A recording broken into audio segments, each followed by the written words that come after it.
الحمد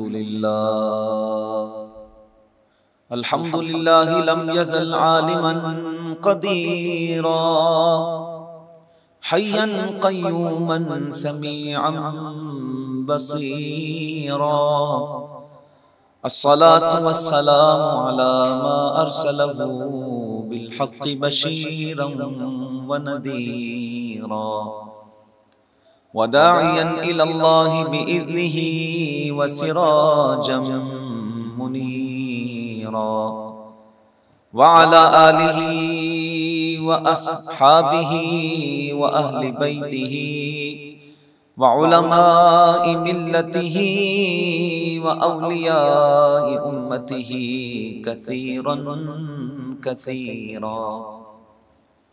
أما بعد فأعوذ بالله من الشيطان الرجيم. بسم الله الرحمن الرحيم.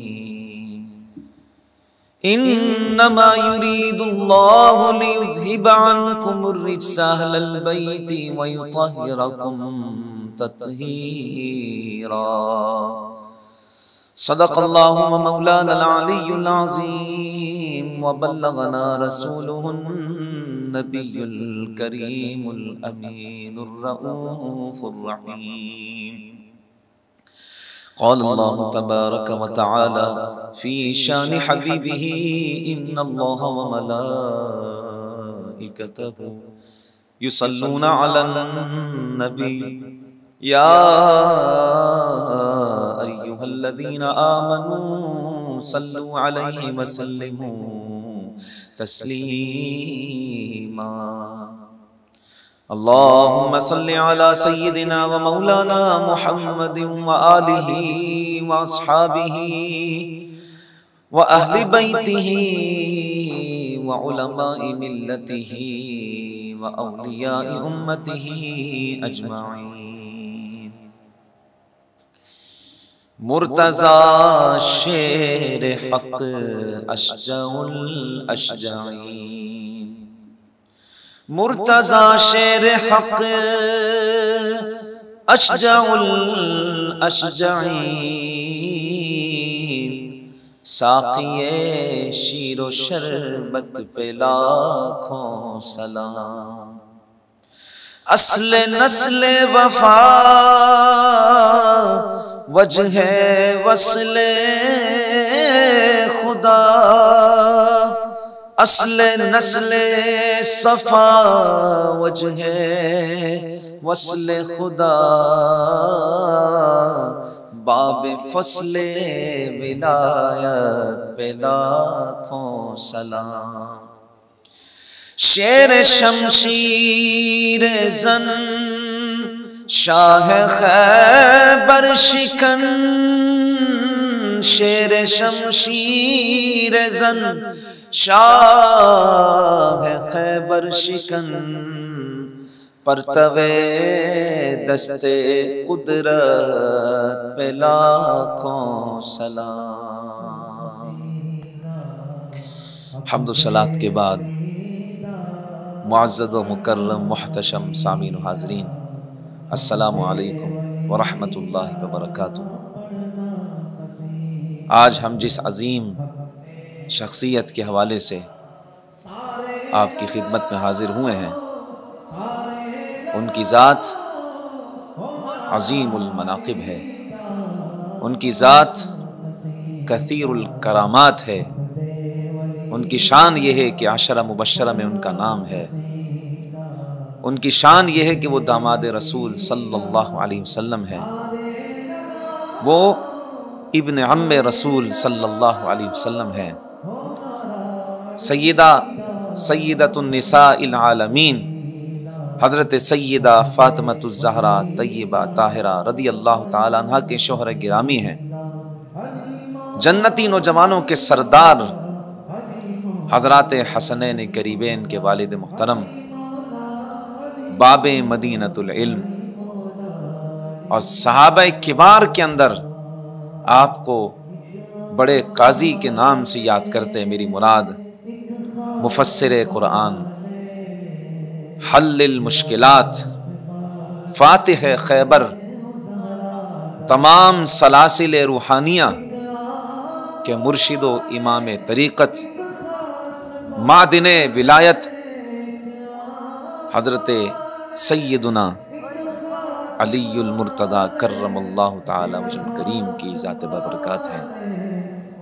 21 رمضان المبارک آپ کا یوم شہادت ہے، تو اسی مناسبت سے آپ کی سیرت کے چند پہلو آپ کے سامنے بیان کرنے کی سعادت حاصل کریں گے۔ سامعین اکرام، حضرت مولا علی کرم اللہ تعالی وجہ الکریم کی ولادت 13 رجب المرجب اور 30 عام الفیل کو خانہ کعبہ کے اندر ہوئی، اور 17 رمضان المبارک کو یا 19 رمضان المبارک کو 35 ہجری آپ کو جامع مسجد کوفہ میں ایک خبیث خارجی عبد الرحمن ابن ملجم، اس نے آپ کو اپنے ہاتھوں سے شدید زخمی کیا، اور پھر 21 رمضان المبارک کو آپ نے جام شہادت نوش کر لیا۔ سامعین محترم، حضرت علی المرتضیٰ کرم اللہ تعالی وجہ الکریم کی ساتھ ہمہ جہت شخصیت ہے، آپ کی شان ورا الورا ہے۔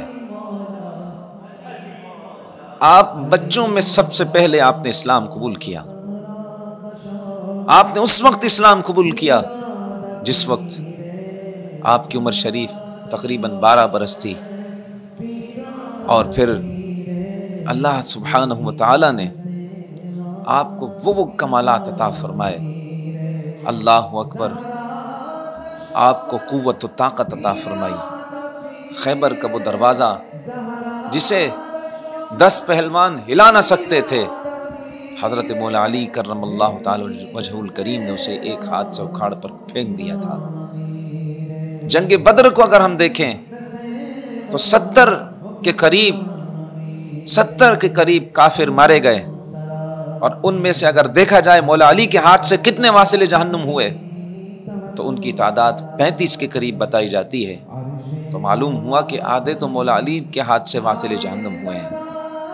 اور اگر بدر کے مین آف دا میچ کے اعتبار سے بات کی جائے تو حضرت مولا علی کرم اللہ تعالی وجہ الکریم بدر کے دن سب سے آگے نظر آتے ہیں۔ آپ کی ایک کنیت ہے ابو تراب، یہ رسول اللہ صلی اللہ علیہ وسلم نے آپ کو یہ کنیت عطا فرمایا۔ آپ مسجد میں آرام فرما تھے، مسجد میں آپ آرام فرما تھے، مسجد میں آرام کر رہے تھے، اللہ اکبر، آپ کے کپڑوں پر مٹی لگ گئی، نبی کریم صلی اللہ تعالی علیہ وآلہ وسلم نے آپ کو ابو تراب کہہ دیا، آپ کے لیے فرمایا اے ابو تراب۔ تو اس دن کے بعد آپ نے اپنی کنیت ابو الحسن نہیں بلکہ ابو تراب لگا دی، اور آپ اسی کو پسند فرماتے تھے۔ ابو تراب کا معنی اے مٹی والے، تو یہی کنیت آپ کو پسند تھی۔ اللہ اکبر، حضرت علی المرتضیٰ کرم اللہ تعالی وجہ الکریم جس رات نبی کریم صلی اللہ تعالی علیہ وآلہ وسلم ہجرت کے لیے مکہ سے مدینہ منورہ کی طرف جا رہے ہیں، اور اپنے مقام پر حضرت علی المرتضیٰ کرم اللہ تعالی وجہ الکریم کو اپنے مقام پر آرام کے لیے کہہ رہے ہیں۔ حضرت علی رضی اللہ تعالی عنہ دیکھ رہے ہیں کہ باہر مسلح نوجوان کھڑے ہیں، اور حضرت علی رضی اللہ تعالی عنہ اس بات کو بھی دیکھ رہے ہیں کہ رسول اللہ صلی اللہ علیہ وسلم کی جان کے پیاسے ہیں یہ، اور باہر پہرا دے رہے ہیں کہ حضور باہر آئیں تو حضور کو قتل کر دیا جائے۔ نبی کریم صلی اللہ تعالی علیہ وآلہ وسلم نے حضرت علی سے فرمایا، اے علی، میری اس چارپائی پر، اس مقام پر تم ٹھہرو، میرے اس مقام پر تم آرام کرو، اور صبح ہو کر تم بھی مدینے کی طرف آ جانا۔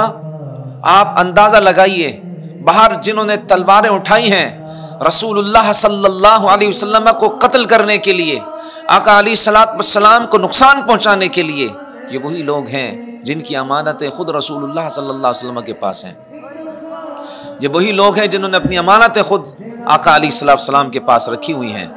اب دیکھیے، نبی کریم صلی اللہ علیہ وسلم نے حضرت علی سے فرمایا کہ علی، میرے اس مقام پر، میرے بستر پر آ جاؤ، نم علی فراشی واتشخ ببردی، اور یہ فرمایا کہ میرے مقام پر سو جاؤ اور میری یہ چادر اوڑھ لو۔ ہرے رنگ کی چادر حضرت علی رضی اللہ تعالیٰ عنہ نے اوڑھی، اور پھر فرمایا نبی کریم صلی اللہ تعالیٰ علیہ وآلہ وسلم نے، یہ تم چادر اوڑھو گے تو تمہیں کوئی نقصان نہیں پہنچا سکے گا۔ اور پھر آقا علیہ السلام نے فرمایا صبح ہو کر سب کی امانتیں لوٹا کر تم بھی مدینہ منورہ کی طرف آ جانا۔ تو ایسا ہی ہوا۔ حضرت علی رضی اللہ تعالیٰ عنہ فرماتے ہیں کہ اس رات ہی میں ایک سویا ہوں کہ مجھے معلوم تھا کہ نبی کی زبان سے یہ نکل گیا کہ صبح اٹھ کر سب کی امانتیں لوٹا دینا۔ فرماتے مجھے اس بات کا یقین تھا کہ اب جو سویا ہوں صبح لازمی اٹھوں گا، کہ رسول اللہ صلی اللہ علیہ وسلم کی زبان سے نکل گیا کہ علی صبح اٹھ کر یہ امانتیں ان کافروں کو لوٹا کر پھر تم بھی مدینے کی طرف آ جانا۔ اللہ اکبر، حضرت مولا علی اس مقام پر رہے۔ تو معزز ناظرین، عرض یہ کر رہا تھا کہ حضرت علی کی شان بڑی بلند ہے۔ وہ ایمان میں کامل ہی نہیں جس کے دل میں مولا علی کی محبت نہ ہو۔ ایمان کی سلامتی کی دلیل، ایمان کی حفاظت کی دلیل اہل بیت اطہار کی محبت ہے، اہل بیت اطہار کے ساتھ وارفتگی ہے، اور جس کے دل میں ایمان روشن ہوگا وہ اہل بیت اطہار سے ہمیشہ محبت کرتا رہے گا، اہل بیت پر اپنی جان کو قربان کر کے اپنی لیے سعادت سمجھے گا۔ حضرت مولا علی کرم اللہ تعالی وجہ کریم، آپ دیکھیے جنگ بدر کا میں نے آپ کے سامنے ذکر کیا، اب جنگ احد میں دیکھیے، جس وقت رسول اللہ صلی اللہ تعالی علیہ وآلہ وسلم کی حفاظت کے لیے اور نبی کریم صلی اللہ تعالی علیہ وآلہ وسلم کی حفاظت کے لیے چند صحابہ کرام موجود تھے، ان میں مولا علی المرتضی کرم اللہ تعالی وجہ کریم بھی موجود تھے، اور حضرت علی رضی اللہ تعالیٰ عنہ صفوں کو چیرتے ہوئے رسول اللہ صلی اللہ علیہ وسلم کے پاس پہنچے، اس لیے کہ آقا دو جہاں صلی اللہ علیہ وسلم پر یکبارگی حملہ ہو رہا تھا، اور نبی کریم صلی اللہ علیہ وسلم کو چاروں طرف سے گھیرا ہوا تھا۔ حضرت مولا علی کرم اللہ تعالی وجہ الکریم نے صفوں کو چیرتے ہوئے اس مقام تک پہنچے جہاں پر رسول اللہ صلی اللہ علیہ وسلم ہیں، اور اس کے بعد آقا علیہ السلام کو گھیرے میں لے لیا اور ایک محفوظ مقام احد کے مقام پر بنایا، جہاں پر نبی کریم صلی اللہ علیہ وسلم کو آرام کے لیے حضور آپ یہاں پر آرام کریں، اور وہاں اس جنگ کے اندر تو کیا ہی منظر تھا۔ آپ دیکھیے حضرت ابو بکر صدیق رضی اللہ تعالیٰ عنہ ہیں، حضرت مولا علی کرم اللہ تعالیٰ وجہ الکریم ہیں، حضرت سعد بن ابی وقاص رضی اللہ تعالیٰ عنہ ہیں، حضرت طلحہ رضی اللہ تعالیٰ عنہ، حضرت زبیر، حضرت ابو دجانہ اور دیگر چند جانثار صحابہ کرام اپنی جان کی پرواہ کیے بغیر حضور نبی کریم صلی اللہ علیہ وسلم کے ارد گرد ہیں۔ جہاں سے کوئی تیر آ رہا تھا رسول اللہ صلی اللہ علیہ وسلم کی طرف، تو یہ صحابہ کرام ان تیروں کے لیے اپنے جسموں کو پیش کر رہے تھے کہ وہ تیر ہمارے جسم پر لگے، ہمارے آقا کو کوئی آنچ نہیں آنی چاہیے۔ اللہ اکبر۔ حضرت مولا علی کرم اللہ تعالی وجہ کریم نے اس دن بھی 22 کفار کو واصل جہنم کیا، 22 کفار کو واصل جہنم کیا، اور نبی کریم صلی اللہ علیہ وسلم کا دفاع کرتے ہوئے آپ کے خود 22 زخم آئے۔ غزوہ خندق کو اگر ہم دیکھ لیتے ہیں، غزوہ خندق میں بھی عرب کا مشہور پہلوان، بہادر جنگجو، جسے اپنی طاقت پر بڑا غرور تھا، عمر بن عبد ود اس کا نام تھا، خبیث کا، وہ ایک کسی چیز پر اگر کھڑا ہو جاتا، مثلا کھال وغیرہ پر، تو اس کی نیچے سے کھال ہلانا مشکل ہو جاتا۔ معزز ناظرین، اتنا طاقتور شخص، اس نے مبارزت طلب کی، یعنی اپنے مقابلے کے لیے اس نے آواز لگائی، ہے کوئی میرا مقابلہ کرنے والا؟ رسول اللہ صلی اللہ علیہ وآلہ وسلم نے اس کے مقابلے کے لیے مولا علی رضی اللہ تعالیٰ عنہ کو منتخب فرمایا جاؤ علی اس کا مقابلہ کرو۔ حضرت علی رضی اللہ تعالیٰ عنہ بجلی کی تیزی کے ساتھ اس کی طرف گئے، اور آپ نے ایک ہی حملے میں اس کا سر تن سے جدا کر دیا۔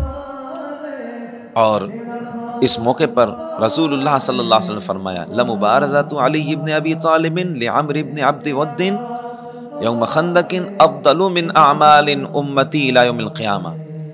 آقا علیہ السلام نے فرمایا غزوہ خندق میں حضرت علی المرتضی کا عمر بن ود کو مبارزت تک، یعنی اس کا مقابلہ جو کیا ہے، قیامت کے دن تک میری امت کے اعمال سے افضل ہے۔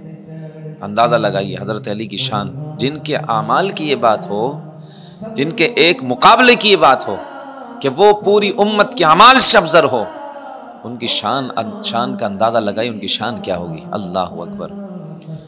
حضرت مولا علی رضی اللہ تعالیٰ عنہ کو حضرت ابو بکر صدیق رضی اللہ تعالیٰ عنہ دیکھ رہے ہیں، محبت سے دیکھ رہے ہیں۔ حضرت علی المرتضیٰ رضی اللہ تعالیٰ عنہ نے عرض کی، اے امیر المؤمنین، مجھے اس طرح کیوں دیکھ رہے ہیں؟ فرمایا میں نے رسول اللہ صلی اللہ علیہ وسلم سے سنا ہے کہ علی کے چہرے کو دیکھنا عبادت ہے۔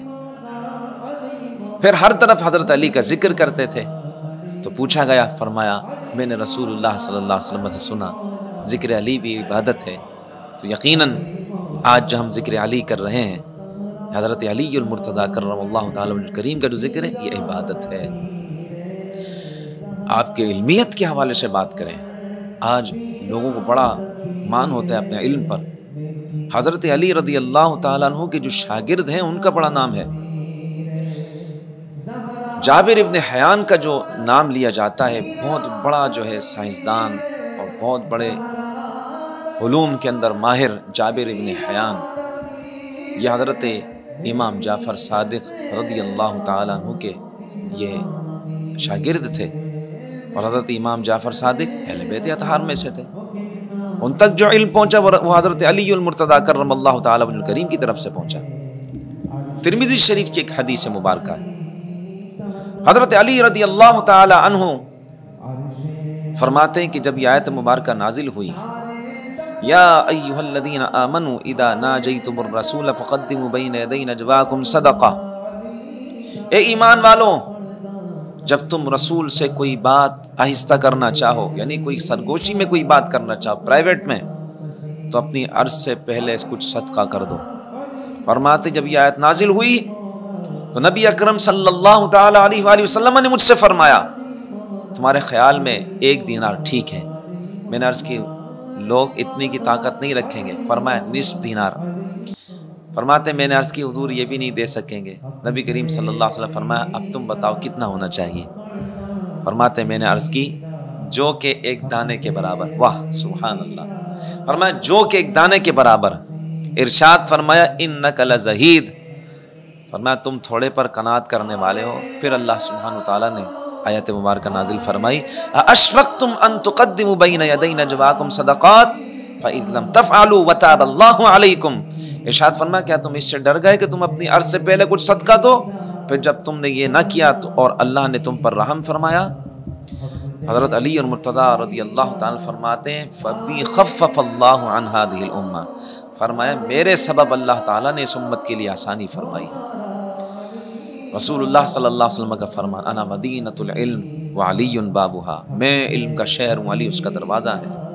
ایک اور حدیث میں فرمایا انا دار الحکمت وعلی بابها، میں حکمت و دانائی کا گھر ہوں اور علی اس کا دروازہ ہے۔ حضرت سعید بن مسیب رضی اللہ تعالیٰ عنہ فرماتے ہیں لم یکن احد من الصحابۃ یقول سلونی الا علی، فرماتے ہیں کہ حضرت علی المرتضیٰ کرم اللہ تعالیٰ وجہ الکریم کے سوا کوئی صحابی یہ نہیں کہتا تھا کہ مجھ سے جو چاہو پوچھ لو۔ یہ آپ ہی کی خاصیت تھی کہ آپ فرماتے تھے کہ جو مجھ سے چاہو پوچھ لو، اور آپ علم میراث میں سب سے آگے تھے۔ وراثت کا جو علم تھا وہ اللہ تعالیٰ نے آپ کو ایسا عطا فرمایا کہ اس میں آپ تمام صحابہ کرام میں سب سے آگے۔ حضرت عبداللہ ابن مسعود رضی اللہ تعالیٰ فرماتے ہیں افراد اہل المدینہ علی ابن ابی طالب، کہ مدینہ منورہ میں سب سے زیادہ علم میراث کو اگر جاننے والا کوئی تھا تو وہ حضرت علی ابن ابی طالب رضی اللہ تعالیٰ۔ اللہ تعالیٰ نے آپ کو فصاحت و بلاغت عطا فرمائی، آپ خطابت فرماتے تھے اور شعر گوئی میں آپ سب سے آگے تھے۔ عربی زبان کے حوالے سے اگر آپ تاریخ کو پڑھیں تو عربی دان بڑے بڑے لوگ ہوئے، ان کے درمیان آپ کی فصاحت و بلاغت کے چرچے، آپ کے خطابات کے چرچے۔ اللہ اکبر۔ آپ علم النحو پڑھایا جاتا ہے، یعنی عربی گرامر کی ہمیں کتاب پڑھائی جاتی ہے علم النحو۔ اس علم النحو کے بانی بھی اگر کوئی ہیں تو حضرت علی المرتضیٰ کرم اللہ تعالیٰ وجہ الکریم ہیں۔ اسی لیے ائمہ اہل بیت کو علم لدنیا سے بھی نوازا، اور بہت سے ائمہ اہل بیت جانوروں کی بولیاں سمجھتے تھے، ان سے کلام کرتے تھے۔ میں نے جیسا کہ آپ کے سامنے ذکر کیا کہ جابر ابن حیان علم کیمیا کے جو موجد ہیں وہ حضرت امام جعفر صادق رضی اللہ تعالیٰ کے شاگردوں میں سے۔ حضرت علی کی شان برا البرا ہے، اللہ تعالیٰ نے آپ کو بڑا مقام عطا فرمایا۔ نبی کریم صلی اللہ تعالیٰ علیہ وآلہ وسلم نے حضرت علی کرم اللہ تعالیٰ عنہ کریم کو یمن کا قاضی بنا کر بھیجا، تو آپ نے حضور علیہ السلام کی بارگاہ میں عرض کی، یا رسول اللہ صلی اللہ علیہ وسلم مجھے قضاء کا کوئی تجربہ نہیں ہے، یا رسول اللہ مجھے قاضی بننے کا تجربہ نہیں، میری عمر بھی کم ہے۔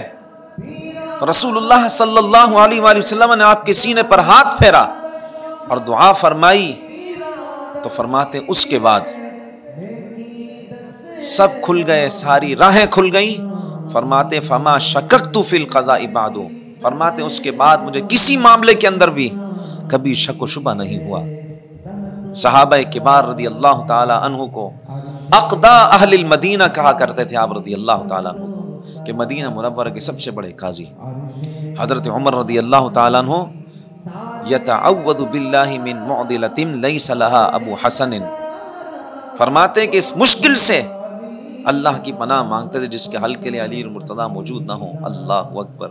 ایک مرتبہ حضرت عمر فاروق رضی اللہ تعالیٰ عنہ نے ایک حاملہ بدکار عورت کو سنگسار کرنے کا جو شرعی حکم ہے وہ شرعی حکم دے دیا۔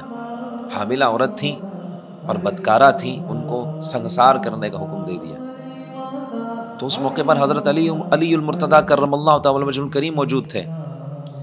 آپ نے عرض کی کہ امیر المؤمنین اس حاملہ عورت کو رجم مت کیجیے، اس کو جو اس وقت سزا دیں گے ایک بے گناہ قتل ہوگا۔ تو آپ نے پوچھا وہ کیا ہوگا؟ فرمایا اس کے پیٹ میں جو بچہ ہے اس کا کیا قصور ہے، اگر اس کو سنگسار کیا جائے گا ساتھ میں بچہ بھی اس کا مر جائے گا، تو فرمایا کہ وضع حمل تک اس کو مؤخر کریں۔ تو حضرت عمر رضی اللہ تعالیٰ عنہ بیٹھے ہوئے تھے، آپ کھڑے ہو گئے اور آپ نے فرمایا لولا علی لہلک عمر، اگر حضرت علی نہ ہوتے تو عمر تو ہلاک ہی ہو جاتا۔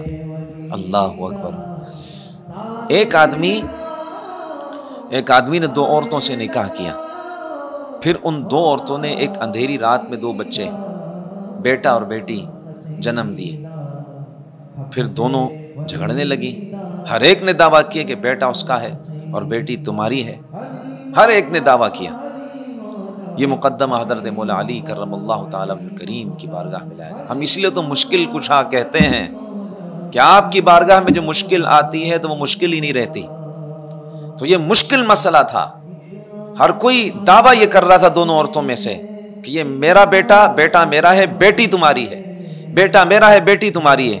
حضرت علی المرتضیٰ کرم اللہ تعالیٰ وجہ الکریم کے پاس جب یہ مقدمہ آیا تو آپ رضی اللہ تعالیٰ عنہ دونوں عورتوں کو دودھ نکالنے کا حکم دیا، اور ان دونوں کے دودھ کا وزن کیا گیا، تو جس کے دودھ کا وزن زیادہ تھا اس عورت کو بیٹا دے دیا۔ عرض کیا گیا کہ آپ رضی اللہ تعالیٰ عنہ نے ایسا کیوں کیا؟ تو آپ رضی اللہ تعالیٰ فرمائے من قولہ تعالیٰ للذکر مثل حظ الانثیین فاللہ تعالیٰ فضل الذکر علی الانثی فی کل شیء حتی فی غذائہ۔ آپ نے فرمایا اللہ تعالیٰ کا جو یہ قول ہے کہ للذکر مثل حظ الانثیین، کہ مرد کا حصہ عورت کے حصے سے دگنا ہے، تو اللہ سبحانہ وتعالیٰ نے ہر چیز میں مرد کا حصہ دگنا رکھا ہے، عورت سے زیادہ رکھا ہے، الغرض یہاں تک کہ اس کے کھانے میں بھی حصہ زیادہ رکھا ہے۔ تو جس خاتون کے ہاں بیٹے کی ولادت ہوئی ہو تو بیٹی کے مقابلے میں بیٹے والی ماں کو دودھ زیادہ آئے گا کہ اللہ تعالیٰ نے اس کا حصہ زیادہ رکھا ہے۔ تو اگر آپ کے فیصلوں کا مطالعہ کیا جائے تو وہ اللہ تو سبحانہ وتعالیٰ نے کس قدر علوم و معارف سے آپ کو نوازا تھا۔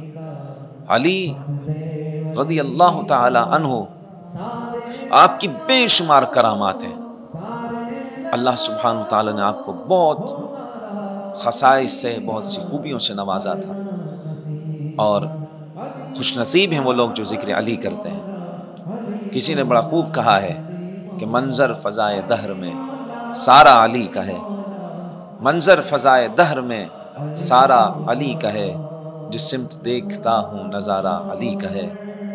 مرحب دو نیم ہے سرے مقتل پڑا ہوا، اٹھنے کا اب نہیں کہ یہ مارا علی کا ہے، اور کل کا جمال جزو کے چہرے سے ہے عیاں، کل کا جمال جزو کے چہرے سے ہے عیاں، گھوڑے پہ ہیں حسین نظارہ علی کا ہے، اور تم دخل دے رہے ہو عقیدت کے باب میں، تم دخل دے رہے ہو عقیدت کے باب میں، دیکھو معاملہ یہ ہمارا علی کا ہے۔ اور اے عرض پاک تجھ کو مبارک کے تیرے پاس، اے عرض پاک تجھ کو مبارک کے تیرے پاس، پرچم نبی کا چاند ستارہ علی کا ہے۔ انہی کلمات پر میں اکتفا کرتے ہوئے اپنی گفتگو ختم کروں گا۔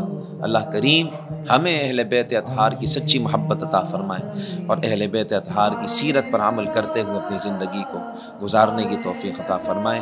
آمین بجاہ سید المرسلین وما علینا الا البلاغ المبین۔